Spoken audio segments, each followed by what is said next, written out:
tell you that time. Please join me for the Pledge of Allegiance, a moment of silence or prayer, whichever is your choice. I pledge allegiance to the flag of the United States of America and to the republic for which it stands, one nation, under God, indivisible, with liberty and justice for all.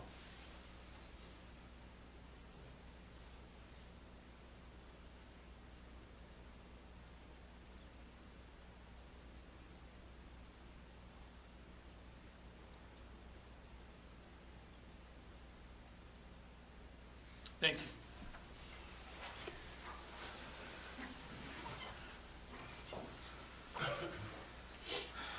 Is there a motion to approve the minutes of March 30th, 2020? So move. I second. All those in favor say aye. Aye. Is there a motion to approve appropriations ordinance number 14? I move we approve ordinance number 14. I'll second it. All those in favor say aye. Aye.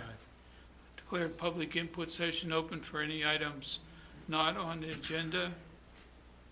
We've got 2 sets of minutes, just so you saw that in there. Doesn't say on here.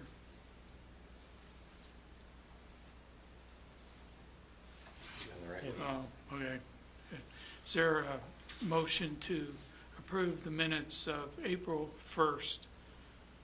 All Fools minutes. So move. Second. All those in favor say aye. Aye. Thanks. Okay.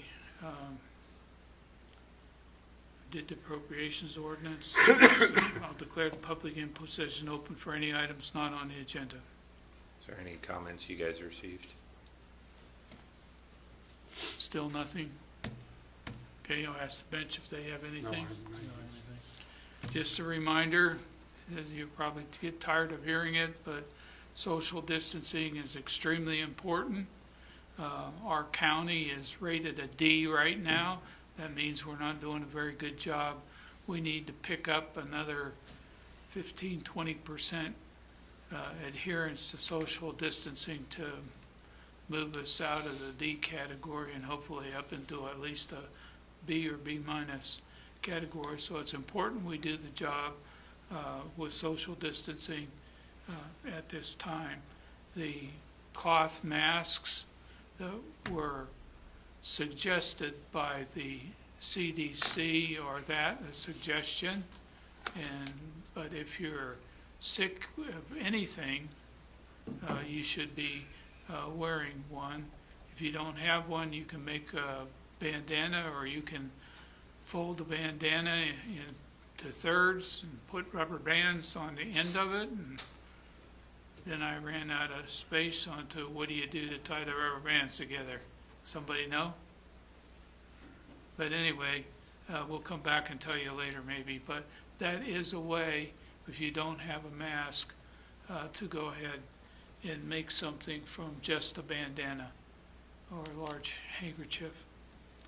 Okay, I'll declare the public input session closed. Is there a motion to approve the agenda as distributed?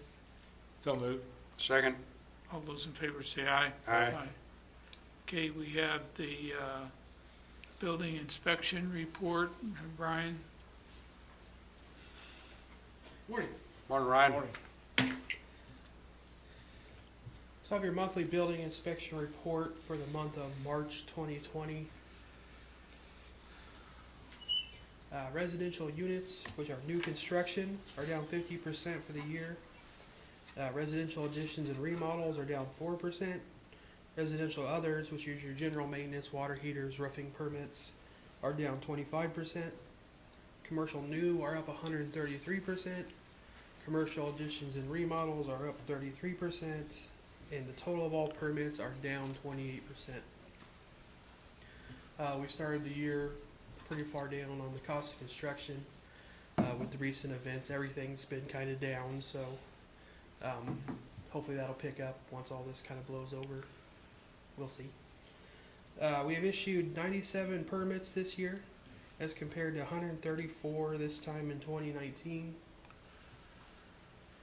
83 inspections have been conducted so far this year as compared to 115 this time last year.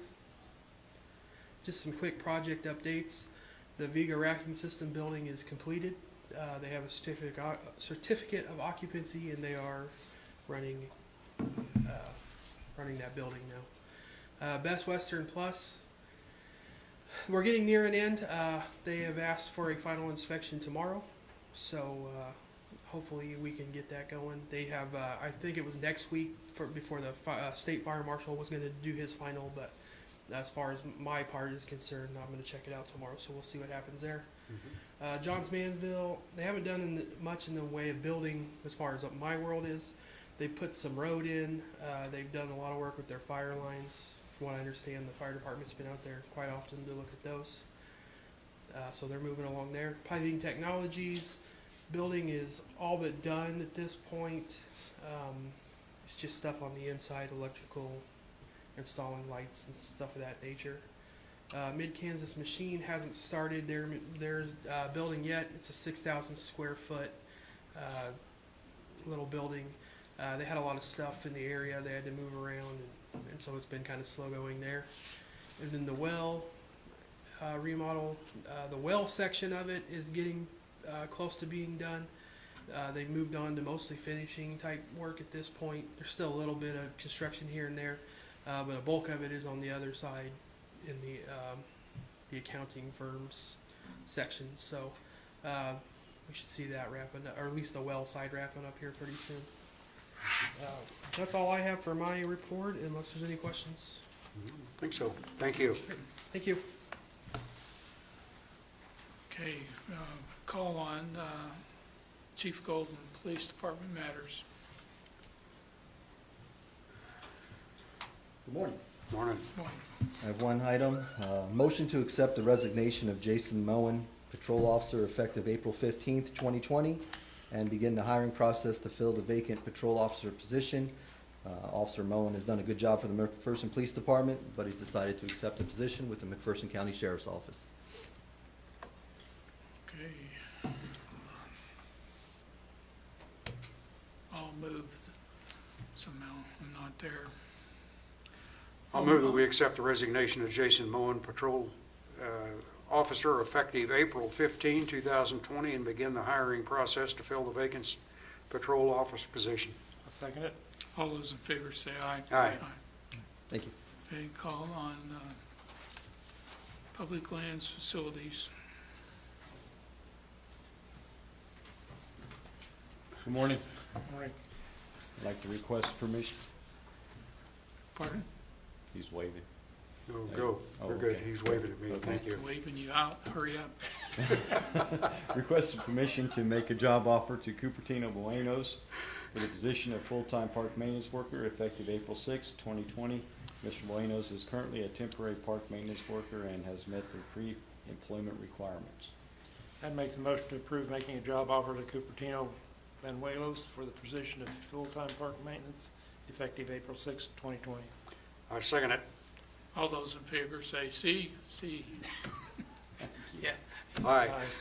okay. Public Works, Jeff Woodward. Good morning, everyone. Morning. First item for your consideration is out of the wastewater treatment plant. A dissolved oxygen in-basin analyzer and one of the SBRs went out and needs to be replaced.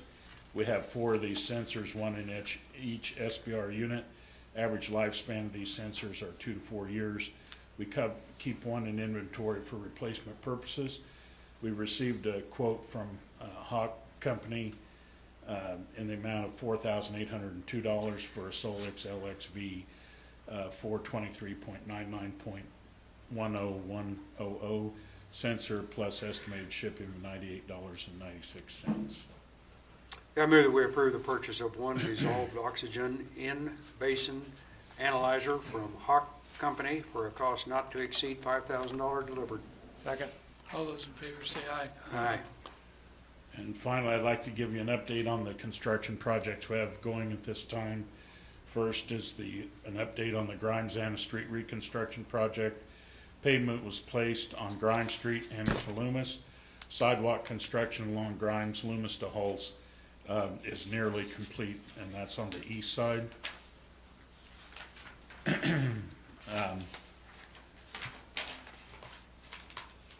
Anna Street remains closed to through traffic from Wheeler to Grimes.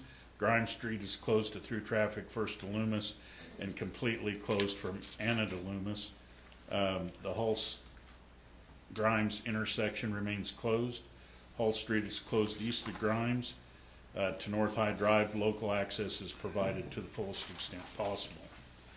Next is an update on the Hardup Elizabeth Street reconstruction project. Grading is nearly complete. Elizabeth to Hancock. Installation of base is scheduled for this week. Removals are scheduled to start Tuesday on Hardup from Hancock to the south for approximately 350 feet. The intersection of Hardup-Hancock will remain open, and this will allow the contractor to work two areas at one time. Hardup Street, Avenue A to Hancock is closed to through traffic with local access from Avenue A and sites. Through traffic on Hardup is detoured onto Park. Hardup Street is completely closed between Hancock and Elizabeth. Next, an update on the Holtz area drainage project. Sanitary sewer work on Hull Street continued between Myers and North High Drive. Patching is scheduled to be completed today. The contractor still has to complete the north-south tie-in sections at two locations. The ditch liner and wall against Main Street was completed. Work on the retaining wall at Myers and North High Drive is now started. Again, I'd like to remind people that Holt Street is closed to through traffic North High Drive to Grimes.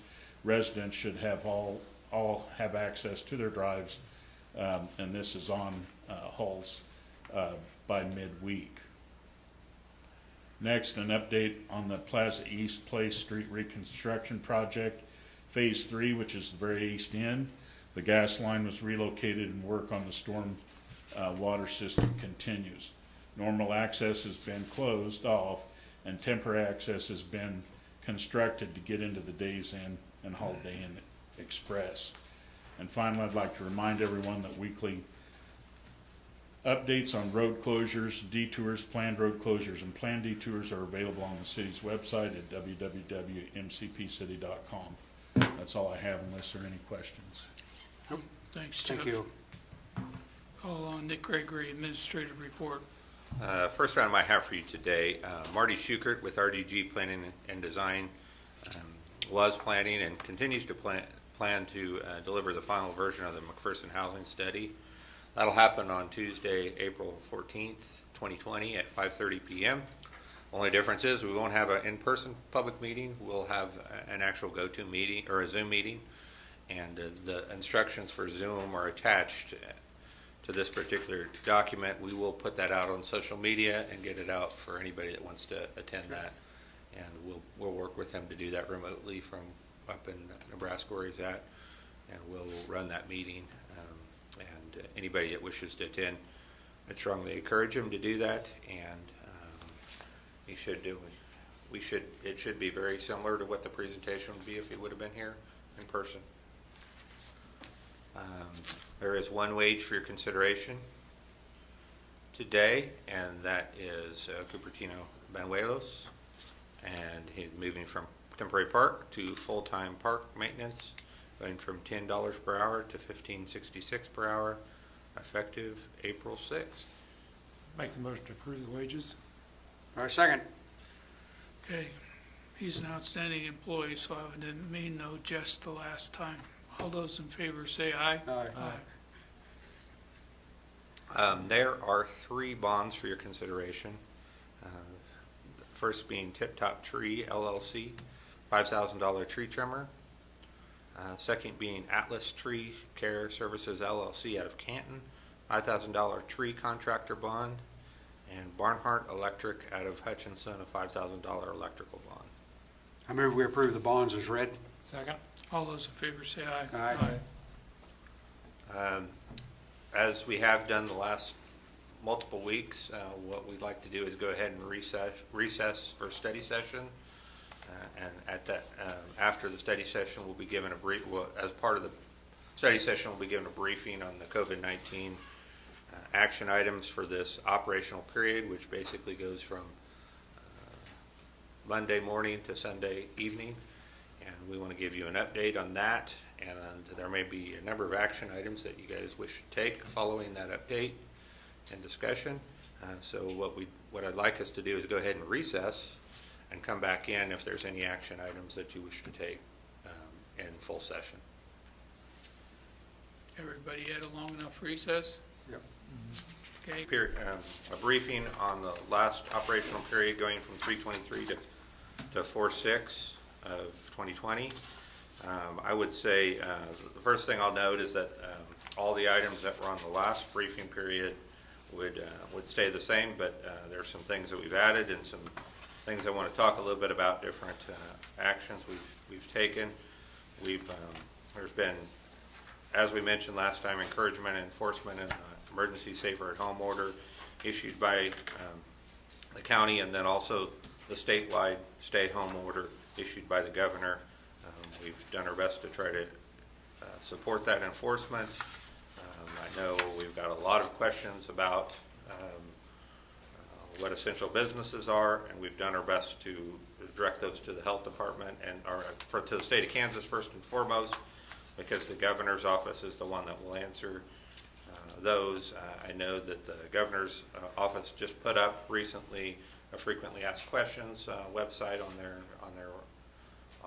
their particular website that anybody that has a question can get to. I know that they've tried to be as diligent as they can in answering all those questions out there for people that still have any questions whether they're considered essential business or not. We continue to work both internally to ensure publicly accessible sector assets are disinfected regularly, and working also with the private sector to ensure disinfectant measures are being taken to ensure safety at their locations. I know we've received a number of guidelines to keep customers and staff safe from COVID-19.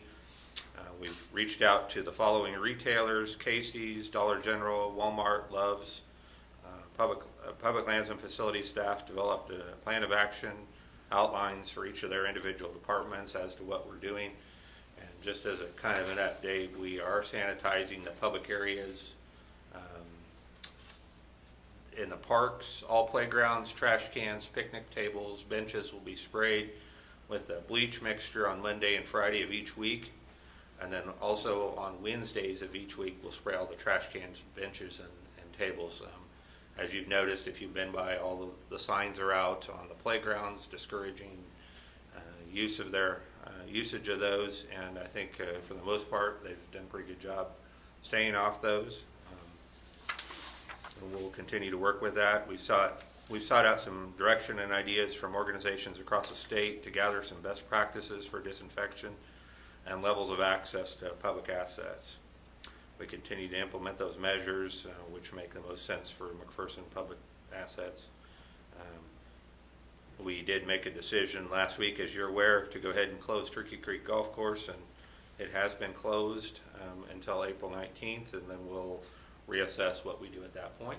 say something about walking.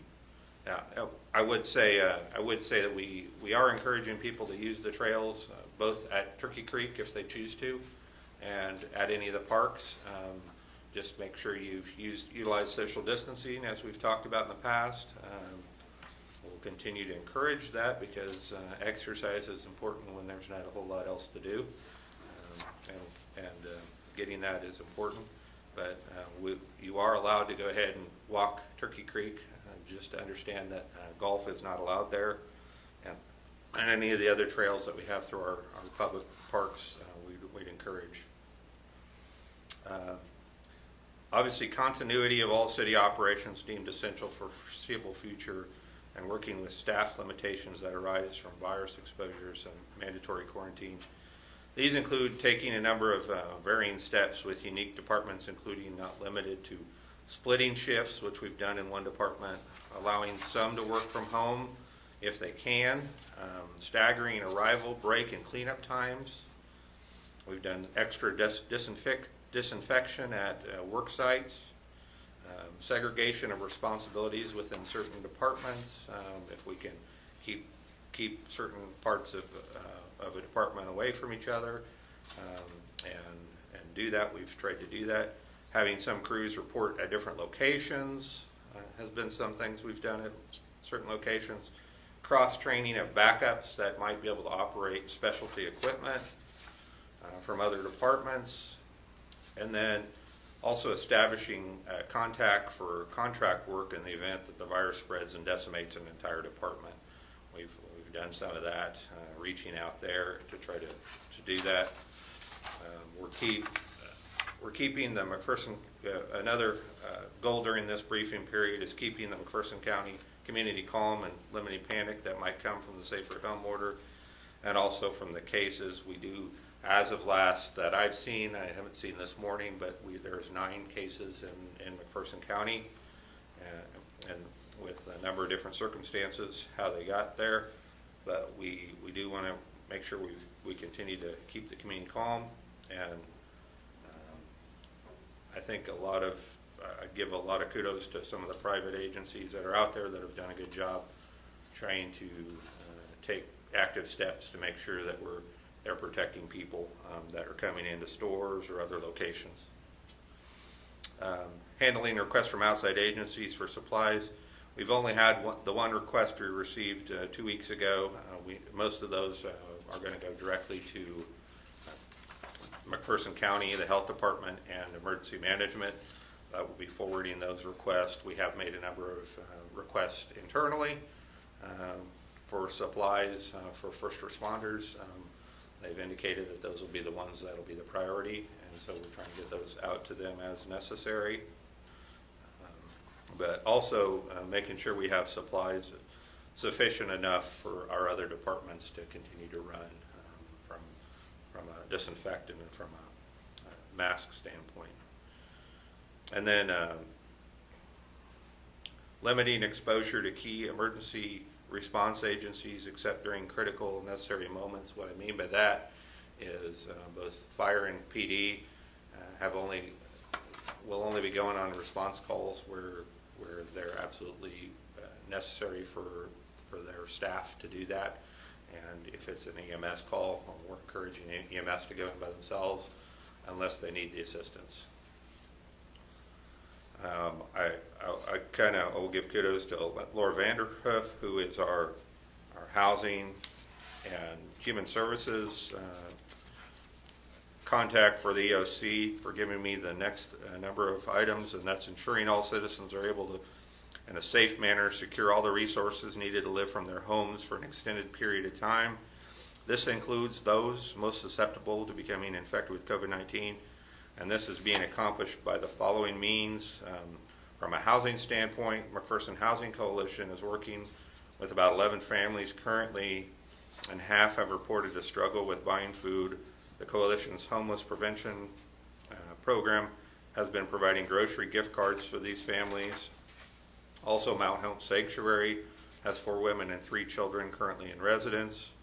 Due to coronavirus threat, they are not accepting new residents at this time. Also, due to some food shortages, the McPherson County Food Bank has had some difficulties securing meat and bread to give to families. Usually that National Letter Carriers food drive is held in May, but at this point it's been postponed and we don't have a date set. So the United Way is a national and local sponsor of that event, and we're asking to help the food bank. United Way of McPherson County has provided a grant of $800 to help them purchase food, as donations from both grocery stores and community are down. Anybody else that wants to make a donation to them to help people in need, we'd encourage them to do that, and I would just reach out to the United Way, and I'm sure they'd tell you how you can donate electronically to get that, potentially to do a little bit more. Also, the McPherson County Resource Council, with a match from the McPherson County Community Foundation, are providing a total of $10,000 to Churches United in Ministry, which will also be helping with basic needs such as rent and utilities. I know that there are some limitations with rent and utilities if you're unable to make those because you're unemployed. There are a number of things to help protect those people to be able to go ahead and continue to have utilities and continue to be able to stay in their locations while their income is limited, but hopefully this will help as well. United Way of McPherson County has created a community response and recovery fund, and will begin fundraising next to assist the McPherson County residents. I talked a little bit about that, but I would encourage, if anybody's got the ability to, for them to reach out to the United Way and donate to that fund. In this section, I'd just like to correct one thing. Laura Vanderhoof is on the board of United Way, not Housing and Human Services. Well, that's the position. That's the position. It's housing. Yeah, but I just want to be sure that people don't confuse that with HHS. That's her position in the EOC, and you're right, she was in there, and she's actually on the line if she'd like to mention anything as well. McPherson Family YMCA remains closed through April 15th, but Y Kids is reopened and currently is caring for 16 children and still has some openings. I know most not-for-profit programs with offices are closed to the public, but many continue their operations, and GraceMed is operational, but all prospective patients are asked to call before coming in at this point. Also, the area churches are following the county and state mandates as a result of not offering services to the public at this time to adhere to expectations around physical distancing. Laura, did you have anything else you wanted to add? Are you on the line? I have nothing to add unless there's questions. Okay. Thank you for Thanks, your Laura. work. Turkey Creek Golf Course, as we mentioned, is closed till April 20th. An evening shift will be added for security and signage will be deployed if it's not already been done. I think it has.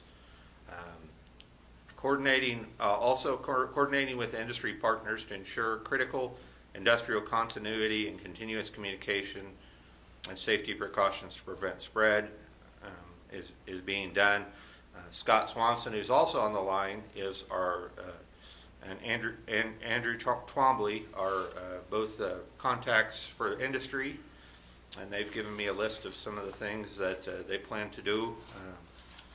Include having at least one industrial liaison who is attending the weekly EOC Incident Action Plan meetings throughout the duration of this incident, and at the discretion of the City Incident Command and Policy Group. They'll continue to do that. They'll be available via email, virtual meetings, face-to-face communication with McPherson City EOC in support of the Industrial Liaison Group. They'll be communicating any needs and messages from the city for local industry through its weekly EOC meetings, and they'll be developing an industry resource list to provide resource information from industry in support of the EOC, and they'll be continuing to build on the support as the COVID-19 incident progresses through the direction of the McPherson City EOC and our representative companies. Scott, you're on the line. Do you have anything you want to add to the briefing and as it pertains to industrial liaisons? Not at this time, Nick. Okay. I know that we'll be having quite a bit more discussions when the EOC meets tomorrow on this particular, on a number of different items as it relates to industry. One of the things we talked about last week was food truck vendors arriving in town are required to observe social distancing, and operations section chief will ensure that enforcement of these social distancing is done. I know we've reached out to those that have come, those that are already in town, and we've talked to all of them, as I understand, to make sure that they're following that.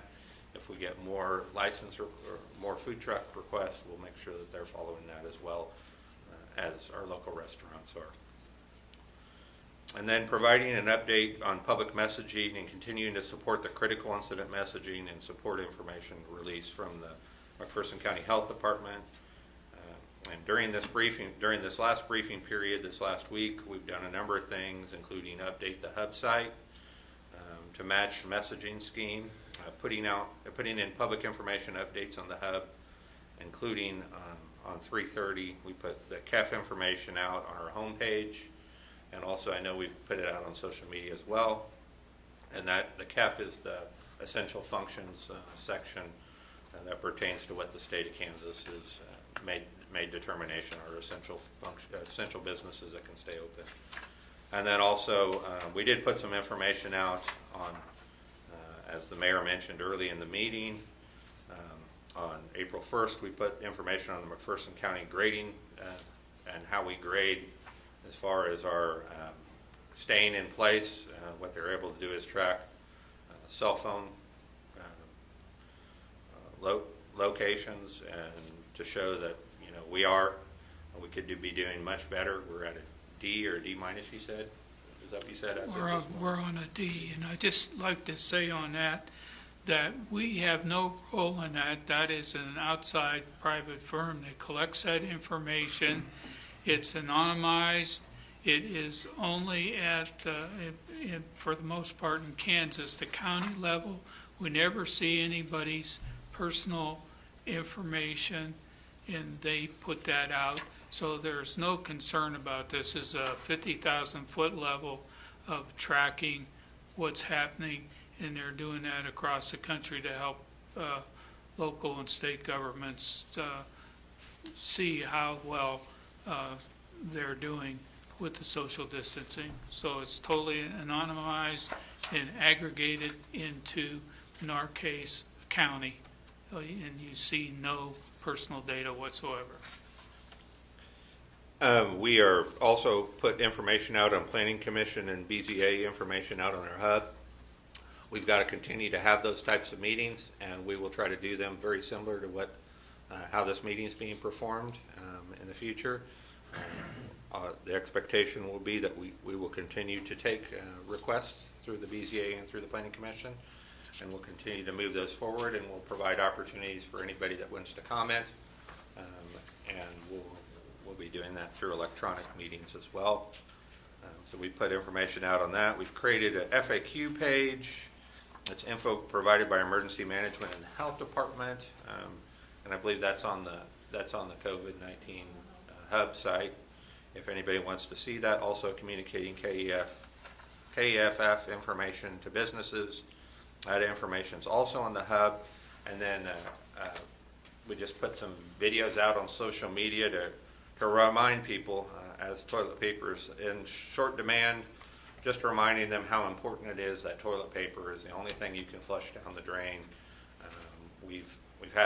We've only had one significant backup, but we need to continue to get the word out on that and let people understand that anything else in the drains can wreak serious havoc, and it'll cause a major disruption for you and for your neighbors. So we want to continue to push that out.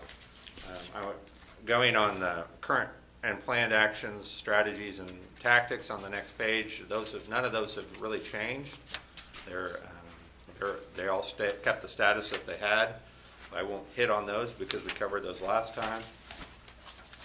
We haven't made any changes to the organizational chart. I will say there's been a lot of activity with supplies. We've tried to do our best we've made a number of requests to the EOC or to the county and via the state on some of the needs that we have for first responders. And in other cases, we've tried to move some supplies around to make sure that we're properly disinfecting everything to be able to keep city operations up and going. We are looking to secure different resources that we can as far as disinfectant wipes and also sanitation, sanitizer, making sure those departments that need masks can do that. That's obviously a challenge for us as well because we have to keep operation going. So we're trying to do our best to keep resources. You kind of see, I think all the ones that highlighted in yellow are what's either been ordered or is on hand. So you can kind of see we are continuing to have to gain enough supplies, whether they're gloves or anything else of that nature. And I know we've burned through a number of the resources that we have from first responders as we've went out and done responses and provided assistance when we needed to. in situations to keep those. So you can kind of see a list of all the supplies. We'll continue to have those discussions during our EOC meetings and make sure we're getting items ordered as necessary. The EOC objectives that you see on the next page after you've gone past all those, these are going to look very similar to what the briefing periods are. The ones that I want to highlight on this particular report is considering establishing an emergency action reporting plan for minor non-injury accidents involving vehicles which can be moved from the roadway. This was established back in 2014, and we haven't used it much, but this allows the police department to, and I'll let Mike maybe talk a little bit about EARP, and we'd like to go ahead and consider putting that into effect. The emergency action or accident reporting plan, ERP, has been in place, like you said, since 2014. We usually use it for inclement weather. When there's a lot of ice on the road and there's going to be numerous accidents, people can make reports. We have it available right now at the mcpcity.com website under Police Department. It's the fourth item down in the Police Department. You can click on there and you can fill out the form. It can be emailed, it can be sent by mail, it can be given to an officer. If you just call and make an appointment, the officer can pick it up from you so you don't have to come to the police department, because I'm sure they'll have questions. We're using this for anything that is not a hit and run. There was no personal injury. The vehicle did not require towing, or there was, the accident involved drugs or alcohol. Of course, as any time, if you want an officer to come out, we will. But mainly, you're going to think about ERP as a minor, a cart hit your car and caused a dent. You could fill that out and send it in. Very minor accidents, but if it is an emergency, we're going to come out and work it for you. It's just a simple way that you can get home, and we need the forms within 48 hours. 48, not 4 to 8, 48 hours. So that's what ERP is about. It keeps you from getting exposed from the officers in a gathering with the other driver, as well as us getting exposed from you, possibly of COVID-19. We're going to put it in effect for about 30 days and then reevaluate it after that. But like always, if you need an officer, we will come out and work the accident for you. The other thing I wanted to cover, which Nick went over, was the food trucks. We can definitely do better. I would grade us at you know, a lot of couples like to stay together when they're waiting, but they're away from other couples. So you're halfway there. A little more separation, but I saw a lot of reviews that people are enjoying the food. They like to get out to the fresh air to get something new. That's great. We encourage it. We're going to put cones out just to try to keep on pushing that 6-foot rule. And, you know, husband, wife, and 3 kids, just send the husband or wife. Just makes sense to have less people in these smaller areas. So other than that. And I believe like Walmart is looking at changing their policy to limit the number of people that are inside They did over the stores. weekend, how many come out or how many go in, so they're doing a head count. And I think you're going to see more and more of that as we kind of hit, this is supposedly going to be nationally that they've said this will be a rough week as far as. We got to get past that hump, so excellent. And then the other thing I also, we've talked quite a bit in detail, and we're not ready to make a recommendation at this point, is we're talking about the future of the McPherson Water Park swim season. We do have a meeting scheduled with the MRC tomorrow, and we want to gather some guidance on that. We've been following what the League of Municipalities have been saying. We've been following what other water parks and recreational departments have been talking about internally. We hope to have some better direction, and we may have actually a recommendation for you next week where we end up going with that. There's a number of challenges with having a shortened season from a financial standpoint. So we hope to have a recommendation. At this point, we're not ready to make a recommendation, but we think very shortly a decision will come from there. So at this point, I think the only thing that we'd ask for action is to go ahead and install the emergency accident reporting system, or I think you may actually have authority to do that, but it might not hurt just to support that. Can we go into that? Okay. There ain't, I don't think you need to. I can do it. Does it need to be a motion? I think you have authority ultimately to do it, so maybe there's really not any motion that needs to happen. I'm gonna put it in effect for 30 days. Great. We are, if you go, well, only one other change that you'll see in here from the last time, if you go to the safety message plan, the same safety messages apply, but we are trying to work to see if we can't get some N95 masks for our street department as they're working, if they don't already have them. Do you know? They don't? Okay. So we'd like to go ahead and get those, get them some N95 masks, just because they're working closely enough with each other. We're gonna, that's the one thing we expect to implement in this next, during this next period. Is there a reason that we need an N95 mask and we don't? Just because of the nature of, it's hard to keep a 6-foot distance, so. Yeah, I understand that, but the fact is that those N95 masks are in short supply and they should go to medical people before they come to us. So I'm just saying that you're setting a standard that you can't even reach. And you do exhaust the N95 mask, useful use, they're gonna be huffing it. It'll exhaust the actual, something that works. So is that kind of the difference between an N95? This shot. We have a greater supply of the surgical mask, so we can issue a surgical mask to them. It's a lesser mask, but we have a greater supply of those, and that's not, and they're a lot more expensive. Yeah. Well, I think that we should make available the surgical masks, and if we ever get a supply but this thing will probably be winding down when they're available. But let's go with surgical masks.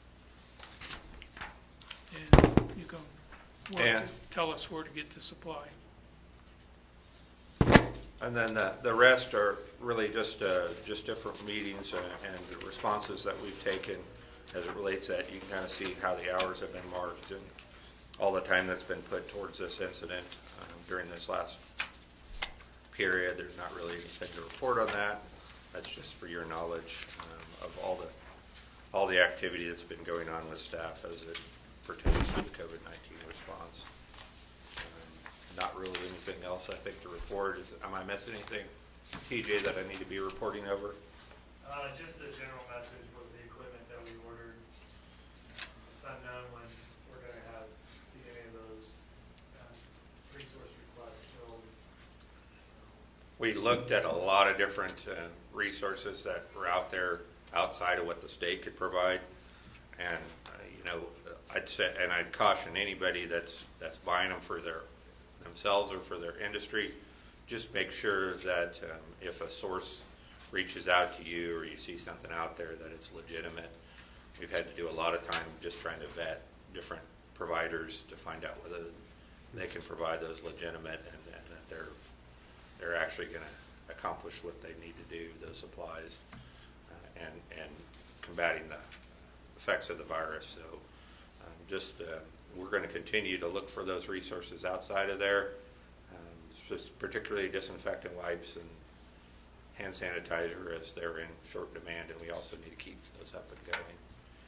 And then also the specialty stuff for first responders. Okay. I would like to move that we accept the incident action planning report for this past period. I second it.